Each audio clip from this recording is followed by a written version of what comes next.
Вот показываю вам отбеливатель, очиститель. Это не реклама.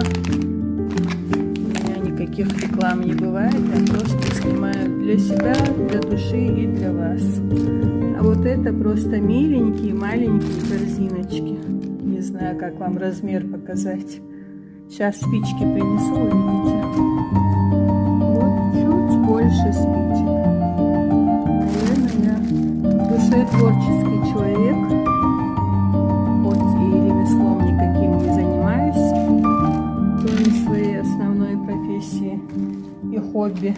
Хобби — это YouTube, общение с вами. Вот и вся распаковка. Больше всего переживаю за семена.